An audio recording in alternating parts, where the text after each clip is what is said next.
Reverbere, o podcast do Portal LC. Aqui, os professores Daniel Barral, João Domingues, Rafael Sérgio de Oliveira e convidados tratam de temas atuais em matéria de licitação e contrato. Olá, sejam todos muito bem-vindos para mais um episódio do Reverbere, o podcast do Portal LC. Hoje estamos no episódio de número 5 e vamos falar sobre o estudo técnico preliminar, ou seja, continuamos a conversar com vocês sobre fase preparatória da nova lei de licitações, porque sabemos que é momento de já se preparar para implantar a nova lei e pensar nos processos que virão já com licitações, contratações diretas, com base na Lei 14.133 de 2021. Estamos aqui hoje com o time completo do Portal LC, com o professor Daniel Barral, com o professor João Domingues, e o professor João Domingues é quem vai tocar para a gente aí toda essa discussão, João, sobre o estudo técnico preliminar, que de certo modo é uma novidade, porque nem todos os atores do processo de contratação pública na administração pública nacional, ou seja, Estado, município, na União, no Distrito Federal, estão acostumados a lidar com esse instituto. Eu percebo que nem todas as entidades da federação adotam o estudo técnico preliminar como uma praxe. Eu acho interessante que o professor Daniel Barral já alertava para a gente, em um curso que fizemos junto, que a Lei 8666, numa passagem lá, quando ela falava do projeto básico, e aí ela dizia que o projeto básico deveria ser elaborado com base em estudos técnicos preliminares. Ou seja, falava aí com o termo de com base em estudos técnicos preliminares, aqui falando do estudo em si. Mas não se trazia um instrumento, uma formalização. E eu acho que os regulamentos federais, eu poderia destacar aqui a Instrução Normativa número 5 de 2017, traz uma maior formalização disso, falando ali do estudo técnico preliminar, né? Falando, olha, nós temos agora a necessidade de fazer de formalizar a pesquisa que a administração pública faz sobre sua necessidade e as soluções que existem no mercado, e aí entendendo solução, inclusive em relação aos mecanismos do processo de contratação. O estudo ele é exatamente a exposição das opções que existem no mercado e a adequação diante de tantas soluções à necessidade da administração pública, né? E ele não é, então, um documento que define o objeto, mas assim que pesquisa, que levanta dados. E é muito importante, João, porque eu acho que a gente tem muito uma visão um tanto quanto formal desse instrumento. E até mesmo um tanto quanto juridicizada de um documento que é um instrumento de gestão, muito menos do que o instrumento jurídico. Acho que a gente pode falar mais disso ao longo desse nosso 5º episódio, mas eu já queria aqui passar a palavra para você, ressaltando aí que o estudo técnico preliminar ele é tratado no artigo 6º, inciso 20, e no artigo 18, parágrafo 1º, ambos da Lei 14.133. Obrigado, João. Tamo junto. Mais um episódio do nosso podcast Reverbere, nosso podcast quinzenal de contratação pública.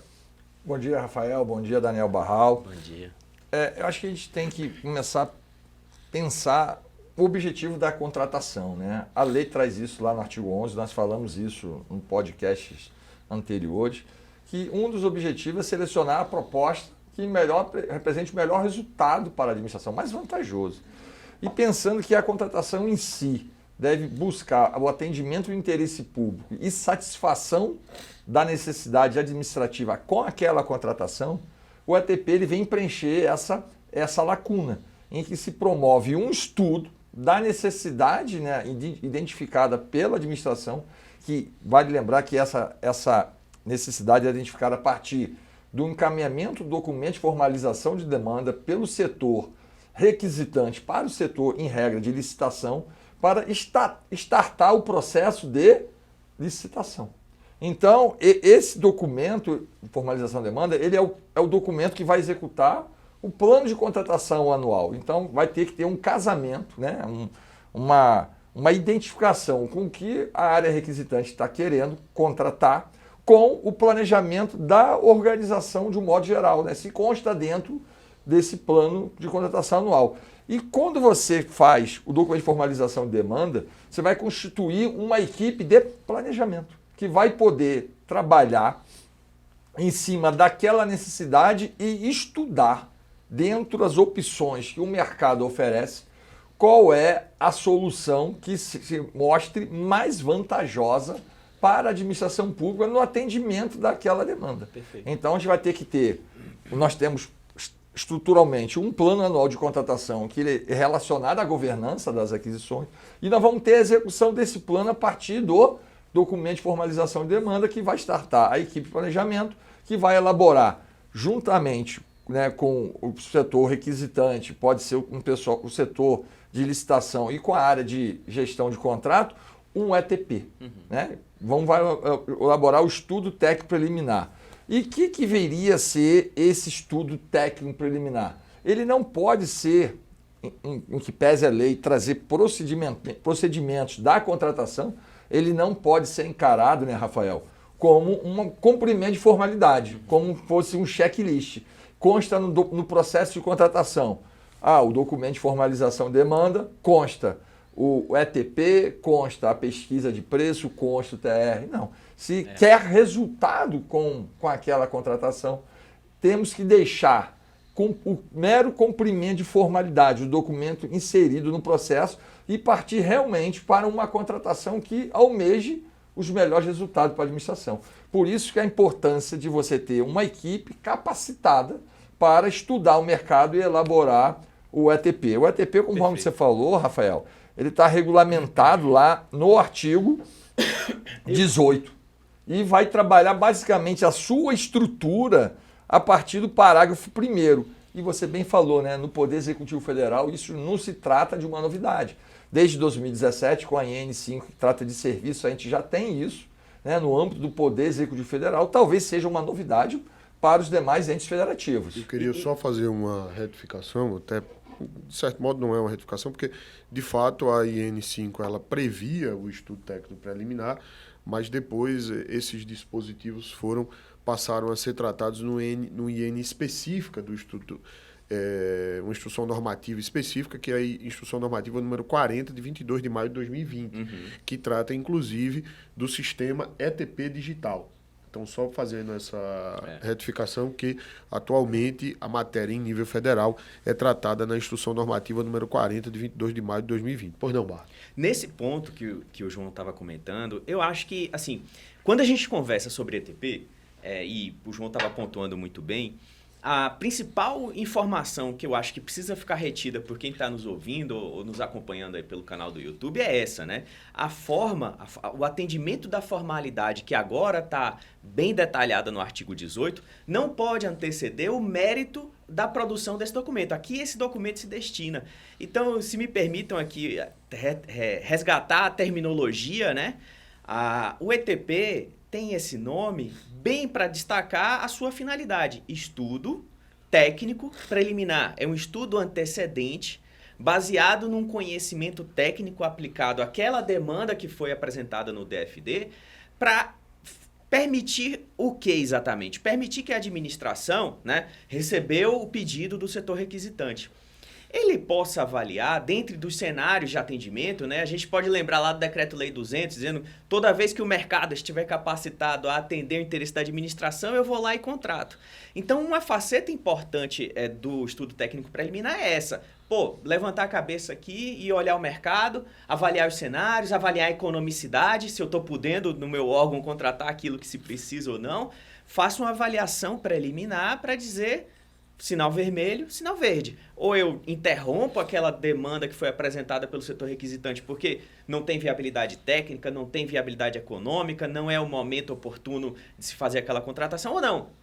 ok, atendido uma viabilidade econômica e técnica, vamos seguir até para permitir uma economia de instrução processual, né? Ou seja, eu não vou fazer um termo de referência aprofundado, com elementos importantes e mais detalhados, se não há minimamente uma viabilidade. Então, eu acho que é isso. E destacando aí, para quem gosta, eu sempre gosto de destacar os artigos.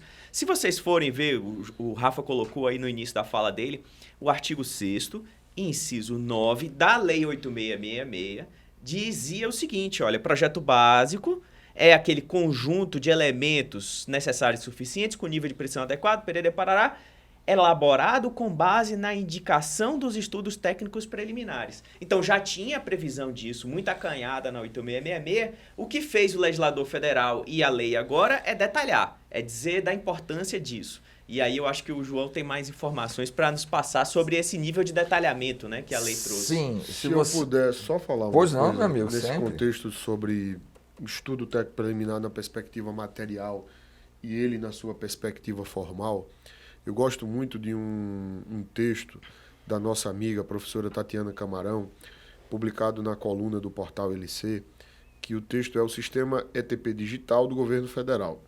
E nesse texto, a Tati, nossa querida amiga, referência, beijo Tati, ela destaca o acórdão 2037/2019 plenário do TCU, em que ela ressalta que o TCU identificou que muitas vezes o termo de referência antecedia o estudo técnico preliminar. E muitas vezes ocasionado por quê? Porque foi feito o termo de referência e aí o processo foi para a jurídica, o jurídico disse, olha, a norma diz que todo processo deve ter o DFD, o DOD, né, o documento de oficialização de demanda ou de formalização de demanda, e estudo técnico preliminar, pesquisa de preço e tal. Ah, você não fez o estudo técnico preliminar, então faça o estudo técnico preliminar, porque a lei manda que você faça. O termo de referência estava feito e era depois formalizado o estudo técnico preliminar.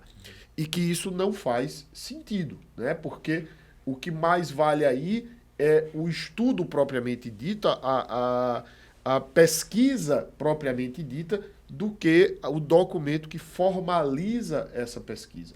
Então, é uma questão de lógica que esse documento seja, que ele anteceda o termo de referência ou o projeto básico. É claro, mas nós fizemos a pesquisa, nós só não formalizamos isso. Beleza, pega tudo isso, formaliza lá, e é importante até que haja uma referência às datas de quando foram feitas aquelas pesquisas.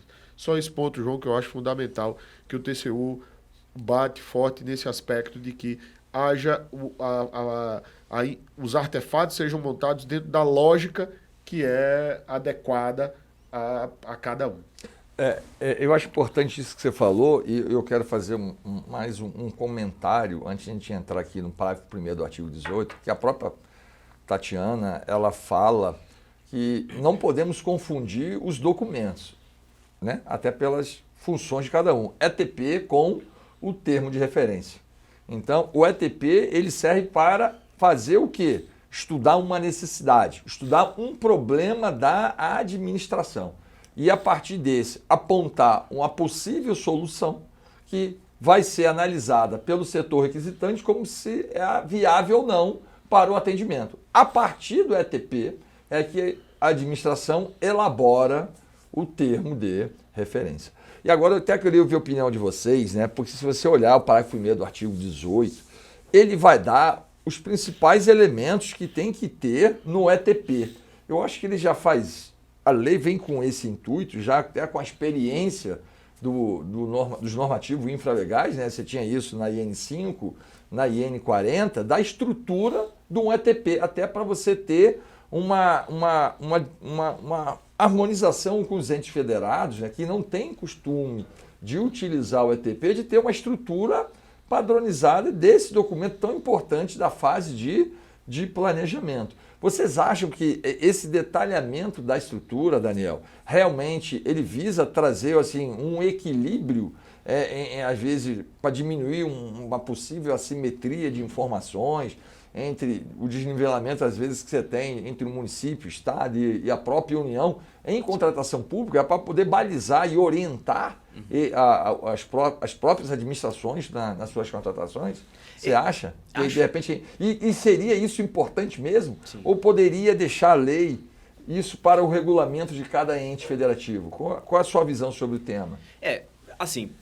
Pegando do início da pergunta para o final, porque essa sua última parte aí dá uma problematizada interessante, que é o seguinte: eu acho que a norma, em diversas passagens, e nesse ponto não é diferente, ela procura manualizar a instrução do processo, ela procura detalhar de maneira excessiva o que o órgão precisa seguir para bem contratar, bem planejar. Excelente. Então, por um lado, a lei ela dá um material até de conhecimento mesmo, né?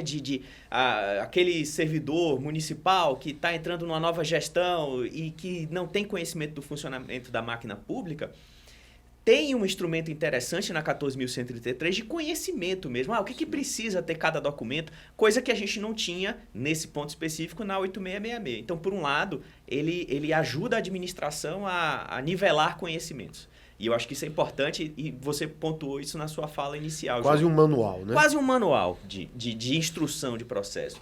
O problema, que é quase uma consequência lógica dessa manualização na lei, é que a administração e o administrador público às vezes fica muito apegado à literalidade da norma, à Olimpíada, né? Preenchimento do documento e tem que seguir e seguindo.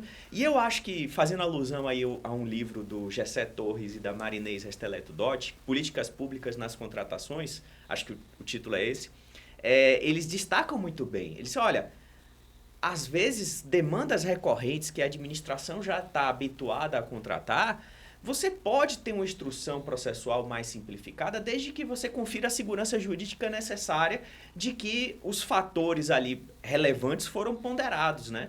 Então, eu não preciso, por exemplo, fazer um levantamento de mercado aprofundado para comprar caneta para minha administração, porque eu sei que o mercado atende, que a solução é aquela mesmo. Então, assim, eu acho que a gente precisa aproveitar a lei no ponto bom, que é a manualização, o nivelamento que ela deu, mas ela não deve ser tomada tanto a ferro e fogo naquelas demandas que a administração já conhece. E aí, João, até na discussão que a gente estava tendo aqui previamente, vocês levantaram um ponto que eu achei interessante, que é o seguinte: não é descumprir a norma, eu não estou dizendo que a gente vai agora, porque o parágrafo 2º do 18 diz lá, olha, o estudo técnico preliminar tem que ter minimamente aqueles elementos obrigatórios, os incisos que ele indica como elementos obrigatórios. Mas eu acho, e aí eu acho que queria te ouvir em relação a isso, que é o seguinte: por que não pensar em estudos técnicos preliminares mais perenes, que a administração faz um estudo, mas ela não precisa ficar repetindo o estudo para cada processo, ela somente aproveita o estudo anterior e carrega para os autos o que já foi feito com avaliação da adequação desse estudo técnico preliminar para a nova contratação. Você acha isso possível? Daniel Barral, você leu meu pensamento. O que acontece? Na administração pública, de um modo geral, nós não temos algo que eu acho super importante e eu oriento isso nos cursos que eu ministro, principalmente de fase preparatória ou de gestão e fiscalização de contrato, que é você avaliar se aquela contratação alcançou os resultados almejados, esperados pela própria administração. Você deu o exemplo da caneta. Então, será que aquela especificação da caneta que eu pensei é aquela caneta que o fornecedor me entregou, ela mantém-se adequada à minha necessidade? Normalmente a administração não faz essa avaliação. Eu compreendo você, concordo com você, mas desde que o momento que a administração pudesse fazer uma avaliação dos resultados alcançados. É o feedback, né? Você ir lá no usuário e perguntar para ele, esse produto, de fato, te atendeu? E hoje eu estava vindo para cá, uma aluna me questionou sobre uma situação que vai nesse encontro seu aí.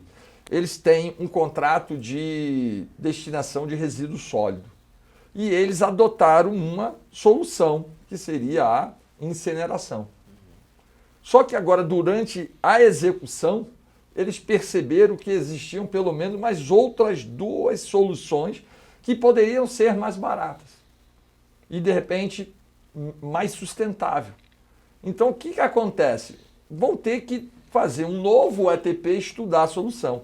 Na sua colocação, se essa solução fosse a melhor, eu poderia, e fosse adequada, o mercado não tivesse mudado, eu poderia manter sem, de repente, ter que fazer um ETP de forma formal, mas é um documento indicando que aquela solução realmente atende e o mercado não se manifestou com algo que pudesse me demandar voltar nele para pesquisar. Talvez isso não se aplica, Rafael, de repente você até comentou isso antes, na parte de objetos, seja tecnologia da informação, que está sempre mudando. Então, esse ETP perene, ele é válido, mas eu tenho que ficar de olho no mercado, ver se o mercado não mudou. Se o mercado não mudou e a solução me atende, eu te entendo que a gente vai repetir a solução.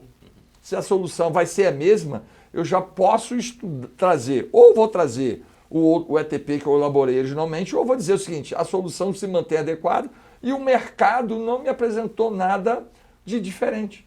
Então, eu acho que aí, de repente, o ETP não vai ser necessário eu constituir uma equipe, ter um custo com isso, se a solução que hoje tem é adequada. Mas, para isso, eu tenho que estar olhando o mercado e eu tenho que avaliar se aquela solução, de fato, ela é a mais adequada para a administração. Eu diria que esse ponto, primeiro, concordo plenamente com a resposta do João Barra, e acho que há um aspecto aí, até voltando um pouco para a pergunta do João, que é sobre se esse instrumento, a previsão dele na lei seria algo que é tipicamente norma geral ou norma específica e que, por isso, não seria de observância obrigatória para estados, municípios e o Distrito Federal, já que foi imposto pela lei federal. Bem, eu convido a todos para assistirem uma live que está em nosso canal do YouTube,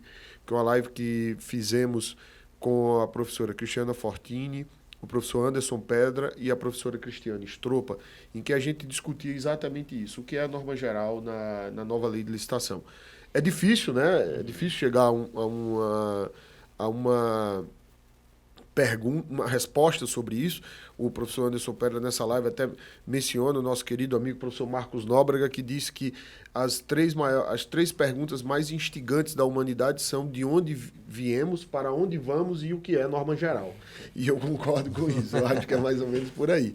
Mas a professora Cristiana Fortini e a professora Cristiane Stropa são defensoras da ideia de que tudo que está aqui é norma geral.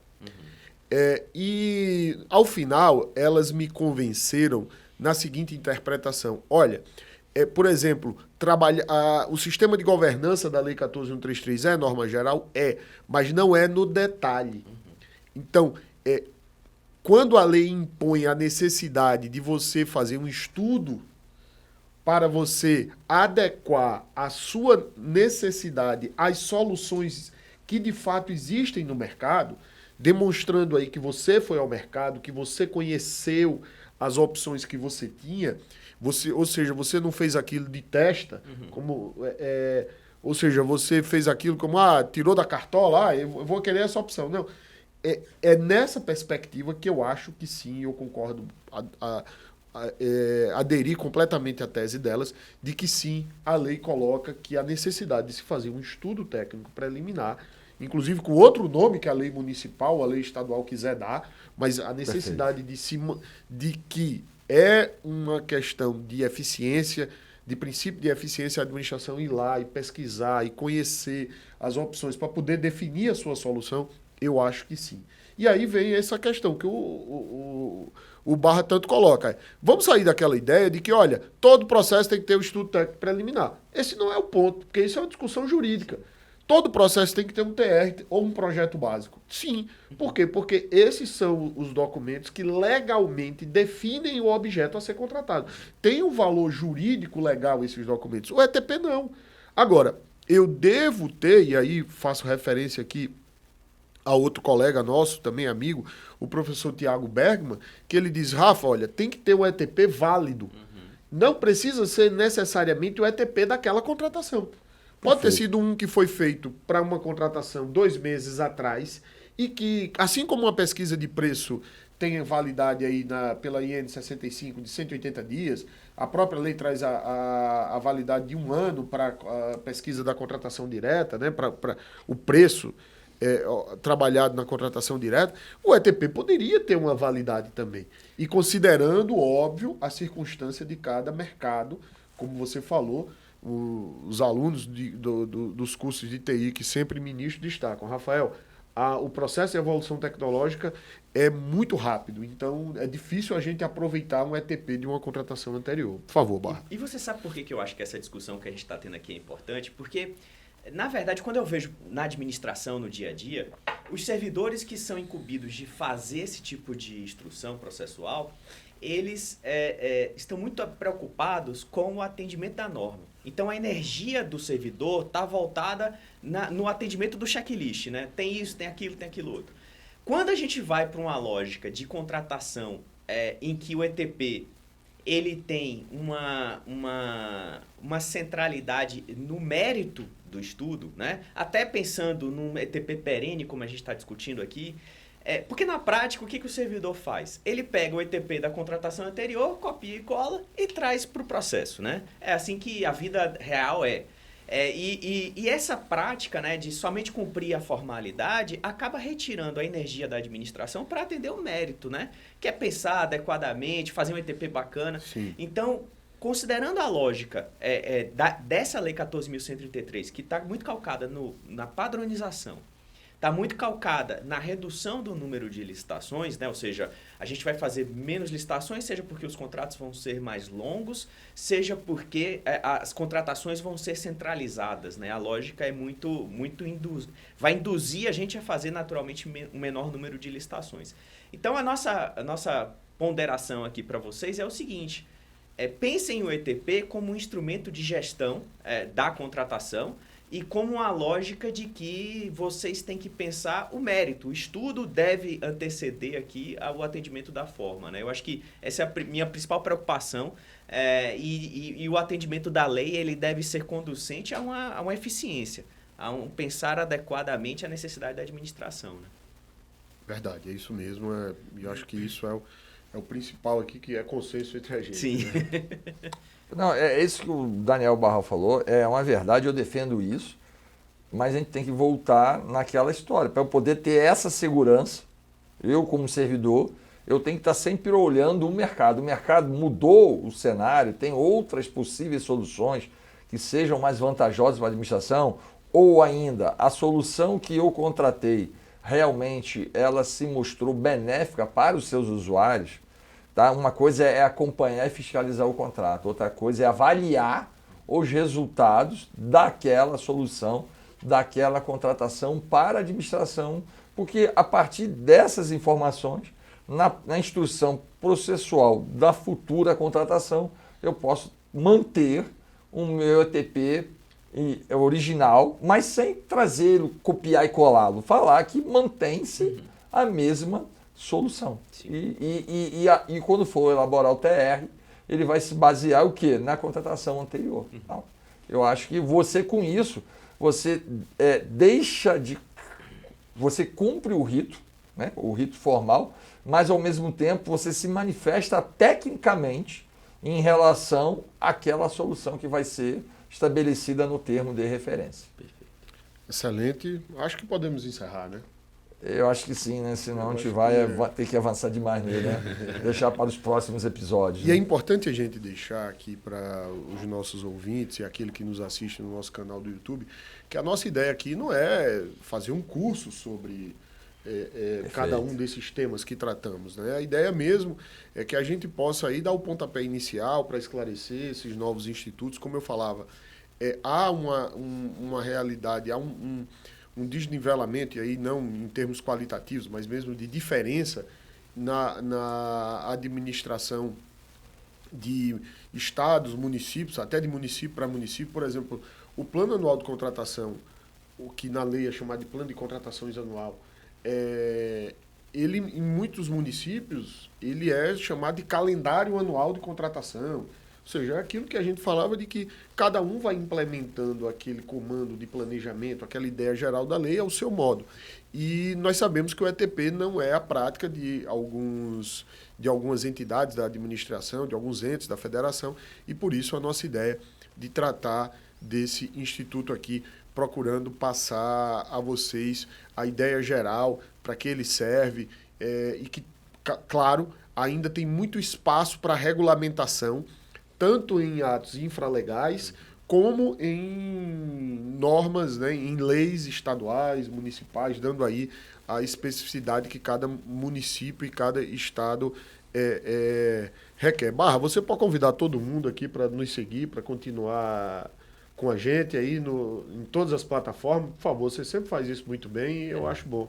Você tem esse jeito baiano, mas faceiro, eu achava legal você fazer isso. Pois não, meu amigo. Eu quero estender o meu convite a todos vocês que nos escutam e nos acompanham também pelo nosso canal no YouTube, para que subscrevam lá nos portais, né, no Spotify e nas outras distribuidoras de podcast, o nosso canal Reverbere, para que vocês recebam sempre que nós tivermos um episódio novo, vocês sejam notificados disso.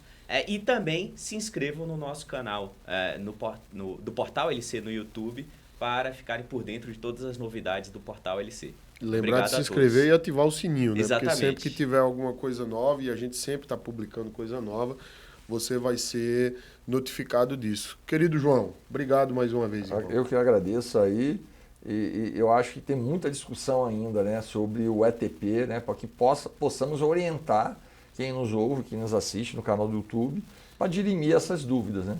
Com certeza, amigo. Acho que aqui a gente já abordou diversos aspectos, como eu dizia, acho que há muito espaço para regulamentação. A regulamentação federal, ela é com certeza uma luz, um ponto de norte, partida, né? um norte, mas não pode ser só um copia e cola. O ponto de partida, na verdade, é o artigo 6º, inciso 20, artigo 18, parágrafo 1º, e ainda assim, no caso de estados e municípios, há uma certa liberdade no tratar dessas matérias. Muito obrigado a todos que nos acompanham pelo nosso perfil, do perfil do Reverbere no Spotify, e aqueles que nos assistem aqui pelo canal do YouTube, o canal do Portal LC. Voltamos logo com mais um episódio do Reverbere, o nosso podcast quinzenal de contratação pública. Obrigado e até a próxima. Reverbere, o podcast do Portal LC.